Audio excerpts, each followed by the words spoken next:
Assalamualaikum warahmatullahi wabarakatuh.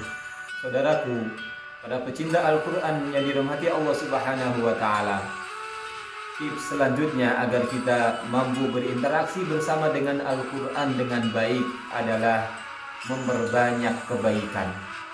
Allah Subhanahu wa Ta'ala berfirman, "Wa may yaqtarif hasanatan nazid lahu fiha husna." Barang siapa yang melakukan satu kebaikan, maka Allah akan menambahkan kebaikan-kebaikan yang lainnya. Maka Al-Quran ini kita yakini sebagai satu wasilah untuk mendekatkan diri kepada Allah Subhanahu wa Ta'ala. Maka dalam rangka mencapai kebaikan yang paripurna, kita ikhtiarkan dengan melakukan banyak kebaikan-kebaikan yang lain agar Allah Subhanahu wa Ta'ala menurunkan keberkahannya. Maka tidak ada pilihan lain bagi para sahabat Al-Quran kecuali bermujahadah untuk melakukan kebaikan demi kebaikan.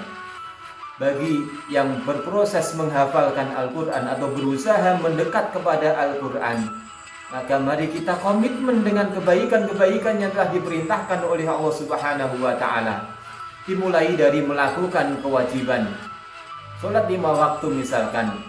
Mari kita jadikan sholat 5 waktu kita begitu berharga dan berkualitas di sisi Allah Subhanahu wa Ta'ala. Bagi yang laki-laki, mari kita cari peringkat yang terbaik, yaitu sholat berjamaah di masjid. Bagi yang perempuan, mari kita usahakan agar sholatnya berkualitas. Kalau toh tidak di masjid, maka di rumah dalam waktu di awal waktu. Demikian juga komitmen dalam beribadah puasa di bulan Ramadan. Maka kita jadikan Ramadan itu spesial. Puasanya jangan sampai hanya sekedar menahan lapar dan haus, tetapi betul-betul puasanya berkualitas. Selain lapar dan haus, juga dihiasi dengan berbagai macam ibadah, berbagai macam kebaikan demi kebaikan. Zakat juga demikian, dan berbagai amalan-amalan wajib, berbakti kepada kedua orang tua. Maka ini menjadi sesuatu yang penting bagi para penghafal Al-Quran. Jangan sampai kita sibuk menghafalkan Al-Quran, tetapi ternyata kita lupa berbakti kepada kedua orang tua kita. Selanjutnya, amalan-amalan sunnah juga harus kita rutinkan. Mulai dari sholat rawatibnya, maka kita jadikan sholat rawatib itu sebagai penghias sholat-sholat wajib kita. Komitmen sebelum sholat duhur, sholat sunnah. Setelah sholat duhur, sholat sunnah misalkan. Sholat sunnah sesudah sholat maghrib dan rawatib yang lainnya. Demikian juga amalan sunnah yang lainnya, berpuasa Senin dan Kamis, bersedekah dan sebagainya. Yang ini juga tentunya diiringi dengan satu harapan, dengan satu niatan agar Allah Subhanahu wa Ta'ala dengan kebaikan itu kemudian mendatangkan kebaikan-kebaikan yang lainnya.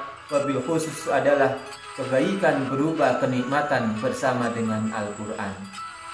Demikian juga saudaraku sekalian, sudah selayaknya kemudian kita bertawasul bertawasul dengan amal kebaikan kita, bertawasul dengan doa-doa kita dengan menyebut nama Allah, menyebut Asmaul Husna, bertawasul dengan melakukan kebaikan, bertawasul meminta doa kepada orang-orang solih, meminta doa kepada orang yang dekat dengan kita, yang kita kenal kebaikannya, memohon doa kepada para guru-guru kita, memohon doa kepada orang tua kita, memohon doa kepada teman-teman kita, kepada saudara kita. Semua kebaikan-kebaikan itu harus kita kumpulkan agar Allah kemudian berkenan menghadirkan kemudahan-kemudahan dalam usaha kita mendekat kepada Al-Quran.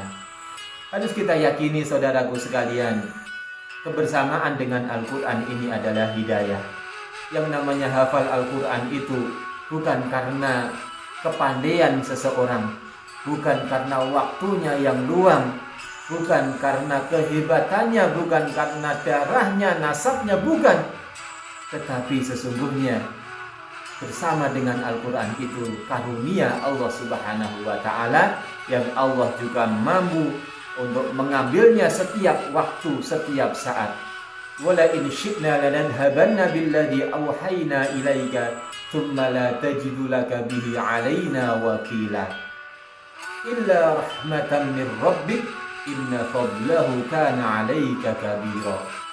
Saudaraku sekalian, kalau Allah menghendaki, sangat mudah bagi Allah menghilangkan hafalan yang sudah selancar apapun juga. Dan sebaliknya juga Allah sangat mudah dengan kekuasaannya menjadikan Al-Quran ini nempel di dalam diri kita. Walaupun sudah kita hafalkan lama, tidak nyambung-nyambung, tidak nempel-nempel juga. Semuanya karena rahmat Allah Subhanahu wa Ta'ala. Sesungguhnya karunia Allah ini yang kita kejar, bukan mendewa-dewakan diri kita, bukan membanggakan kehebatan kita, membanggakan kecerdasan kita, bukan. Tetapi yang kita minta, kita mohonkan adalah agar Allah berkenan menurunkan rahmat-Nya. Saudaraku sekalian, sudah selayaknya juga bagi orang-orang yang berikhtiar mendekatkan diri kepada Al-Quran, maka dia juga harus meninggalkan kemaksiatan demi kemaksiatan. Entah itu kemaksiatan mata kita, kemaksiatan yang muncul dari mulut kita, kata-kata yang tidak baik, kata-kata yang menyakiti orang di sekeliling kita, kemaksiatan yang muncul dari perbuatan anggota tubuh kita, bahkan kemaksiatan yang muncul dari hati kita, entah itu berupa suudzon, entah itu berupa iri, dengki dan sebagainya. Maka Imam Syafi'i rahimahullah pernah watul kepada gurunya, syakautu ila waqi su'a hifzi. Saya menyampaikan berkeluh kesah, saya watul kepada Imam Waqi, dia adalah gurunya Imam Syafi'i, tentang hafalannya yang buruk. Maka fa'arsyadani ila tarki ma'asi. Kata Imam Waqi apa? Beliau menyampaikan agar meninggalkan kemaksiatan. Maka hati ini ibarat cermin. Maka ketika hati ini jernih, ketika hati ini bersih, maka Al-Quran akan mudah nempel. Tetapi ketika hati ini penuh dengan kotoran, penuh dengan kemaksiatan, maka jangankan yang belum nempel, yang sudah nempel pun bisa hilang dengan secepat mungkin. Karena Allah Subhanahu wa Ta'ala lah zat yang maha bersih, Allah lah yang kita puju, Allah lah yang menguasai, yang mempunyai kitab Al-Quran ini. Maka mari kita jadikan mendekat kepada Al-Quran ini sebagai wasilah juga untuk kita semakin memperbaiki akhlak kita, memperbaiki pribadi kita. Berbuat baiklah kepada sesama, berbuat baiklah kepada Allah Subhanahu wa Ta'ala dengan komitmen menjalankan semua perintah-perintahnya dan meninggalkan semua larangannya. Allahumma arhamna bil Qur'an. Assalamualaikum warahmatullahi wabarakatuh.